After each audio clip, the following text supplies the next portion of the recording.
We will now recognize a very special honoree in attendance, our guest of honor, Admiral Mike Mullen.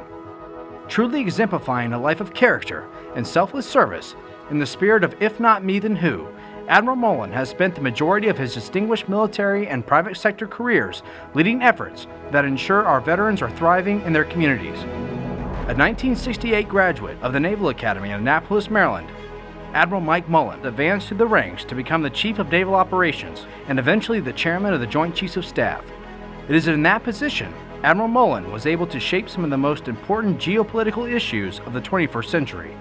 While serving as the top military advisor to both President George W. Bush and President Barack Obama, Admiral Mullen was widely recognized as bringing bold and original thinking to the work of strengthening the U.S. military and advocating on behalf of the brave men and women who serve.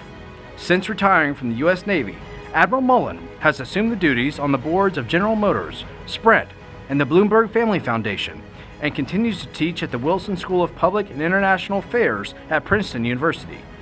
His impact and vision have been recognized across the military and the private sector, including a glowing endorsement in Fast Company, where he was noted not just as a new model for military officers and a new kind of business titan, but also a study in 21st century leadership. Admiral Mullen is known around the world for his vast experience in leading change in complex organizations, just as evident in his honesty, candor, and life of service defined by his efforts on behalf of service members, veterans, and their families. Travis Manion Foundation is honored to have Admiral Mike Mullen as our 2016 Guest of Honor.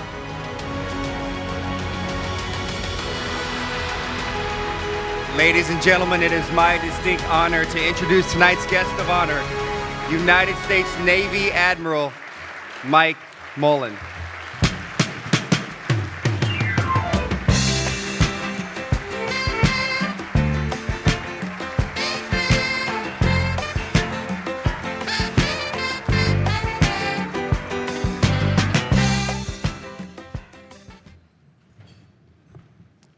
Thank you.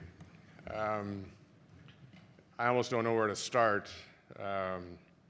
As what has been rumored, as late as yesterday, I was not in great shape, and those rumors got all the way across the country. I found out tonight that in the hospital, on my way to the hospital, may never get out of the hospital. All I did was go to see a doc, and there's very little that would have kept me away from this event. However, I really do enjoy the story that in the demise of my appearance here, that you could get the Commandant of the Marine Corps to come here in my stead.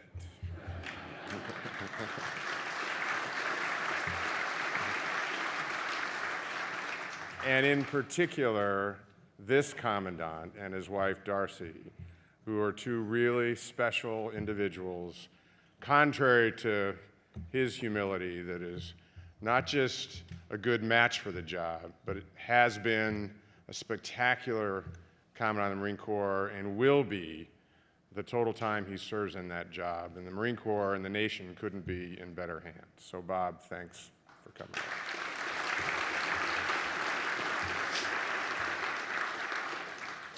I don't have to remind anybody in this room that yesterday was the recognition and the memorialization of the 75th anniversary of what happened in Pearl Harbor. And you saw veterans of that day who are still alive there celebrating that experience, memorializing that experience. And they are members of what we call in this country the greatest generation. And I'm reminded when I speak about veterans that we all stand on their shoulders. When I do that, that's all veterans, all of us who've had a privilege to serve, and certainly this young generation who I will come to in a second. I do worry when we talk about veterans, though, that focusing on the greatest generation, for some reason we've fallen short focusing on Korean War veterans. It's hard to explain. It was obviously, as all wars are, tragic and horrific, and we lost tens of thousands there as well. And it was a war America didn't want to remember back then, And for some reason, it's difficult to recall now. And I want to bring this and message this so that all of us, in all of our work, focused on veterans and families and our military and wounded and families of the fallen, never forget those great Americans as well. And as we transition from World War II to Korean War vets to Vietnam to the Desert Shield, Desert Storm, and then the post 9/11 group of veterans, each generation has been remarkable. And I think the Commandant said it very well, each generation is inside that circle. And if you actually do the math of that circle, despite the fact that we who've recently served and those serving now are such a small percentage of the American population, less than 1%. But when you look in that circle and you look at those families and you look at the connections that those who've served have, the affinity group is almost a third of the American people. And sometimes we give in too quickly to being such a small percent when we have so many opportunities throughout the country to reach those, like many of you, who are in this room and support this spectacular foundation, to reach further and go deeper and keep that circle connected. And what we found, certainly what I found since the wars started in 2001, is the American people will go out of their way if they are given a chance. And it's a great responsibility that I think we all have, is to give them that chance, include them in that circle. Once that happens, they truly will be extraordinary. They will, in ways, take up service to our nation that many of them never could have imagined, having never worn the uniform, but now having an opportunity to make a difference. And speaking of making a difference, when Ryan called me and asked me to do this, I was honored and humbled, and I know the Manion story, and it's a story that there's not much time that goes by that it doesn't come back one way or another. Manion and Looney in particular. I mean, my own experience is I happen to be a lacrosse fan, so I saw all the Loonies playing in the national championship game in Baltimore in 2004, which is sort of my first Looney contact, if you will. And then to see what's happened in the progression over time, and to see particularly Brendan and Travis and so many others who sacrificed so much. And the worry is, as it is for every Gold Star family in particular, is will we forget? And our commitment, your commitment, and our nation's commitment is and has to be, we can never, ever forget their sacrifice. We would not just do them a disservice, but we do a disservice to our country. And it's such an integral part of who we are as a country. And this generation, and Leif represents this, and obviously many others in the room, this extraordinary generation that the Commandant talked about at Ramadi, Army, Navy, Air Force, Marine Corps, Coast Guardsmen, in the 4+ decades that I had the pleasure to wear the uniform, they were and are matchless. They are the best I ever saw. And it is important that we not only recognize that and stay linked to that, but that we build on that. And we build it in a way that does everything it can to change America along the lines of what Ryan said earlier. I remember meeting Tom Manion not too long after Travis died. I can't remember where it was. It could have been at Section 60. It could have been at an event. I knew he was a colonel. He didn't have to say that. I think someone else told me that. But he looked me in the eye and said words to the effect, "We're going to start a foundation, and we're going to make a difference." And he had that icy steel that I've seen in many Marines' eyes when they set out on a mission to let me know this was his new mission. And to Tom, Ryan, the Manion family, you have been remarkable.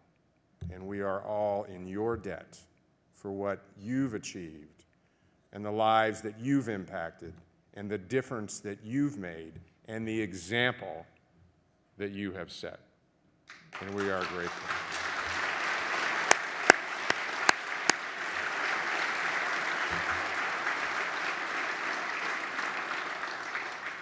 And to Ryan in particular, you know, I speak to this younger generation.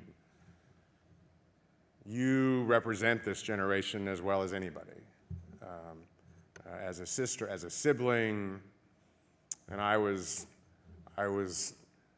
learned from my wonderful wife, Deborah, who's here with me tonight, that not only should we pay attention to moms and dads and kids and spouses of the fallen, we need to be paying attention to siblings, because oftentimes in the flurry of what goes on after a death, they get forgotten. They don't get focused on like others. And certainly, if there's any example of what a sibling can do, Ryan, you are it.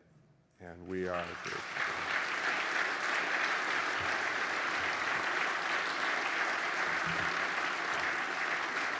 So, as wonderful as this is, and it is coming up on 10 years on Travis's death, and it is, by some measure, a long time, and we miss him. And as Tom said, that hole will never be filled. But carrying on for him and for Brendan and for all those who've made the ultimate sacrifice, we're in the beginning here. As we celebrated out of the deepest respect those veterans in World War II, 75 years later, we need to have sort of a century-long goal for these young people as well. That's what will make their sacrifices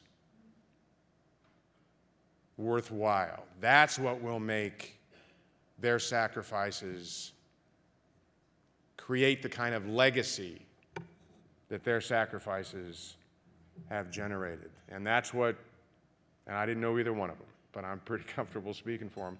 That's what Brendan Looney and Travis Manion and all the others would want to have happen. Thanks to each and every one of you for your support, whatever you're doing. And actually, Gregory, I want to talk to you after this is over, okay? And the Commandant said to Gregory joined the Marine Corps, and then JR, thanks as well for your time and your sacrifice and your dedication to this foundation and many others. But when JR said join the Army, and that's okay, and I'm okay with that, but I think as Gregory was on his way back to his table, I think Gorski already got him for J&J.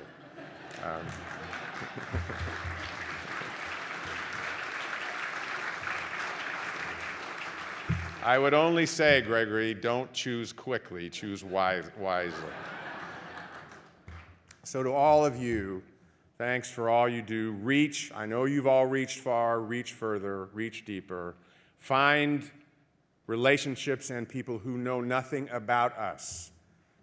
And when they find us, they are shocked at what they've been missing and will want to participate, to continue to make the kind of difference that this foundation and this family has made to our nation, to our military. Thanks. God bless. It is Thursday, and I'm a big Army fan except for one day of the year. So I'm hoping for another good outcome on Saturday. God bless you. Thank you.